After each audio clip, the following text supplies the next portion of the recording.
नमस्कार। भाग्योदय विचार प्रवाह श्रृंखला की 279वीं 279 कड़ी में आपका स्वागत है, अभिनंदन है, नमस्कार करता हूं, प्रणाम करता हूं। साप्ताहिक वार्ता रविवार की 279वां रविवार है। आज रविवार 28 सितंबर 2025। बंधुओं, हमारे देश पर अनेक संकट आते रहे।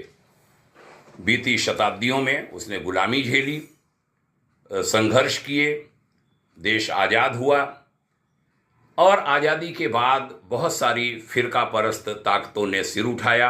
देश कमज़ोर हो, देश टूटे। पंजाब में समस्या आई, असम में आई, उनको देश ने निपटा, बड़ी सफाई से निपटा, कड़ाई से निपटा, होशियारी से निपटा। पीछे के जो नज़दीक के वर्षों में कुछ बड़े संकट देश पर आए, भारत को तोड़ने की कोशिश की गई।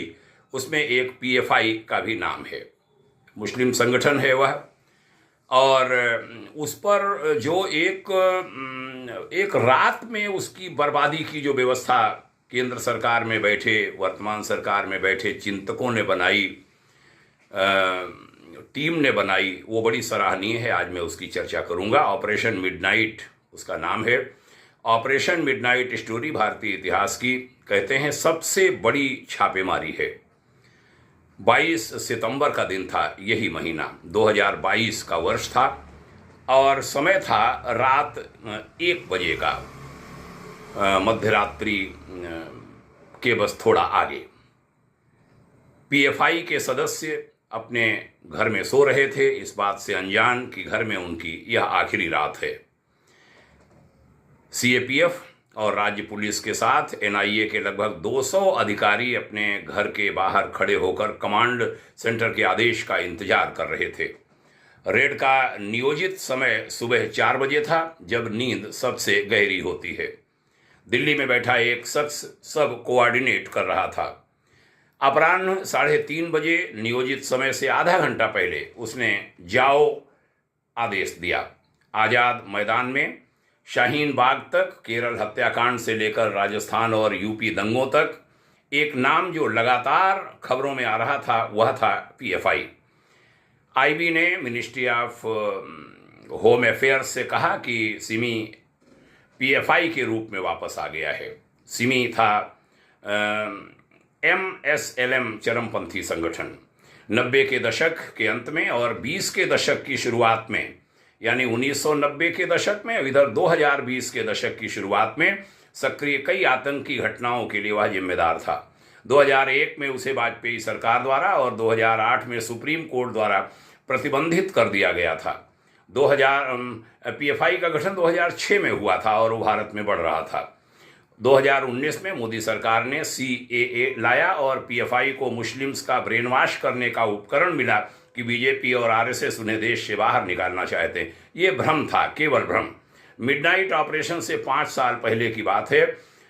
ये बातें मोदी सरकार को आईबी से मिला इनपुट कि पीएफआई गजवाए हिंद के लिए काम कर रहा है, आरएसएस का डर दिखाकर मुसलमानों को कट्टर बना रहा है, आरएसएस को एससी एसटी ओबीसी विरोधी कहकर हिंदुओं को वह बांट रहा है।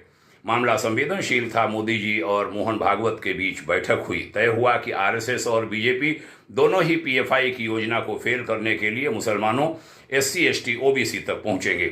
एक संयुक्त दुश्मन हमेशा शक्तिशाली होता है। हमला करने से पहले उन्हें कमजोर कर दो, यह नीति सार्थक होती है। पीएफआई के अध्यक्ष अशरफ समुदाय से हैं।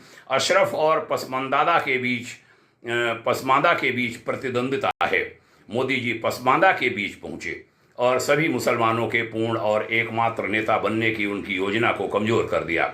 ऑपरेशन मिडनाइट से 6 महीने पहले की बात है। मिनिस्ट्री ऑफ होम अफेयर्स यानी गृह मंत्रालय में एक उच्च स्तरीय बैठक का आयोजन किया गया, जिसमें अमित शाह, अजीत डोभाल, एनआईए, आईबी अधिकारी सभी शामिल थे। अमित शाह ने पूछा एक सवाल, क्या हम पीएफआई पर बैन लगा सकते हैं? आधे अधिकारियों ने कहा हाँ और आधे ने कहा नहीं। अमित शाह ने डोभाल से पूछा वह क्या सोचते हैं? उन्होंने कहा मुझे कुछ समय दो। डोभाल ने आईबी और ईडी की एक संयुक्त टीम बनाई। आईबी को पीएफआई के काम करने के तरीके में दरार डालने के लिए कहा गया और ईडी को उनकी फंडिंग में सेंध लगाने के लिए। दोनों ने इस पर काम करना शुरू किया और बहुत सारी जानकारियां इकट्ठा की। ऑपरेशन मिडनाइट से 2 महीने पहले की बात। एनआईए ने बिहार पुलिस की मदद से बिहार में पीएफआई सेल को खंगाला और दस्तावेज बरामद किए। हालांकि वे सभी पीएफआई गतिविधियों के बारे में जानते थे, लेकिन इस दस्तावेज ने सार्वजनिक रूप से पीएफआई की योजना को उजागर कर दिया। ऑपरेशन मिडनाइट से 53 दिन पहले की बात है। अजीत डोभाल एक बैठक में मुस्लिम धर्मगुरुओं से मिले, जिसमें मुस्लिम धर्मगुरु द्वारा एक प्रस्ताव पारित किया गया कि सभी राष्ट्र विरोधी और विभाजनकारी संगठनों को प्रतिबंधित किया जाना चाहिए। मुस्लिम समाज खुद इसके लिए आगे आया, इसके लिए वह धन्यवाद का पात्र है। उसने कई अन्य संगठन SDPI, campus front of India, NWF, AIIC, all India legal council, HRDF, SDTU, rehab India foundation बनाया था कि अगर सरकार पीएफआई पर प्रतिबंध लगाए तो वे दूसरे नामों से गतिविधियां जारी रख सकें।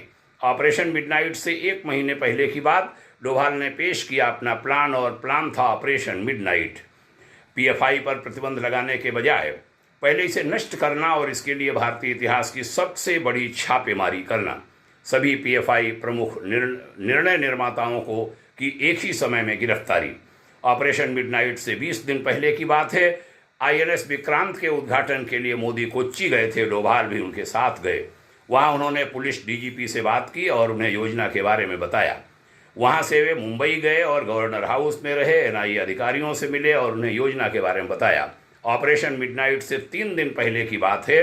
डोभाल और अमित शाह की उपस्थिति में एनआईए और आईबी तथा ईडी के बीच एक संयुक्त बैठक आयोजित की गई, जहां श्री अजीत डोभाल ने पूरी योजना पेश की।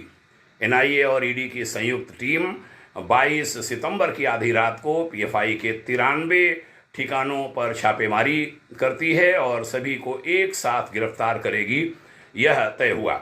यदि वे उन्हें एक साथ गिरफ्तार नहीं करते तो पीएफआई को दूसरी कमान के नेता भारत में अशांति और पैदा करते और सबूत नष्ट करते, इसलिए उन सभी को एक साथ गिरफ्तार करना आवश्यक है। यह विचार विमर्श हुआ। ऑपरेशन मिडनाइट से 1 दिन पहले एक टीम जिसमें 200 एनआईए अधिकारी, ईडी अधिकारी, 4 आईजी, 1 एडीजी, 16 एसपी, 1000 राज्य पुलिस समन्वय के लिए 6 कंट्रोल सेंटर बनाए गए और नई दिल्ली में एक कमांड सेंटर बनाया गया। वहीं थे अजीत डोभाल समन्वय करते हुए।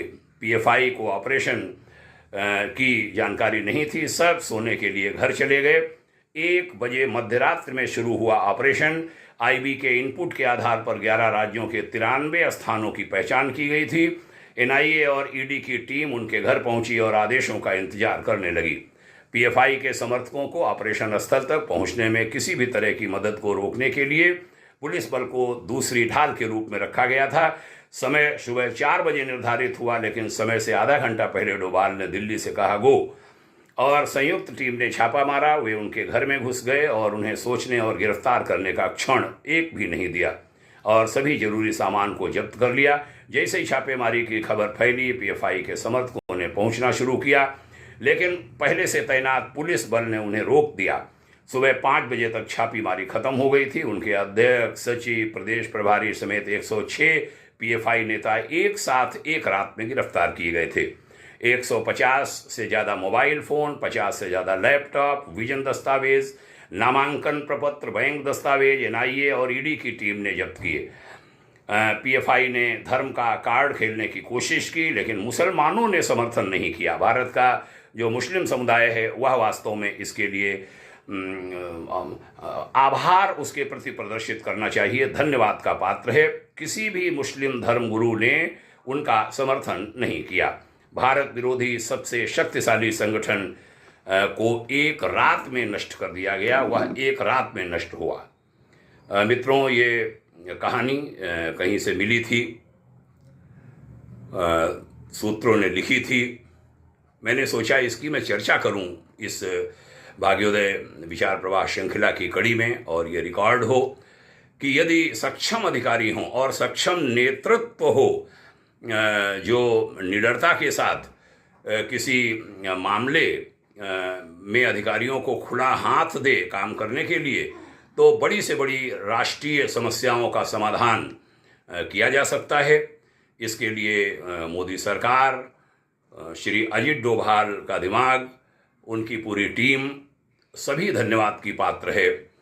मुस्लिम संगठन धन्यवाद के पात्र हैं जिन्होंने उनका कोई सपोर्ट नहीं किया उस समय, और उस सब के लिए निश्चित रूप से माहौल बनाना पड़ता है जो अधिकारियों ने बनाया, अन्यथा कई बार भ्रांतियां भी होती हैं।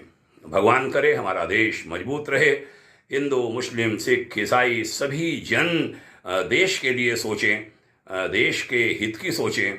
जहाँ कहीं कोई खड़ा हो रहा हो, कहीं पर भी अपनों के बीच भी उसका विरोध करें, और देश को मजबूत, देश है तो हम आप सब हैं, देश को मजबूती देने के लिए सब आगे आएं, हाथों उंगलियों की मुट्ठी यूं बनाएं, मुट्ठी बनाएं, और मुट्ठी नहीं बिल्कुल एक साथ मिलें, सभी जन देश को मजबूती दें। यही निवेदन करते हुए और यह आग्रह करते हुए कि इस चर्चा को अधिक से अधिक लोगों में पहुंचाइए, यह निवेदन। जय हिंद, बहुत बहुत शुभकामना, बहुत धन्यवाद सुनने के लिए। ओम शांति।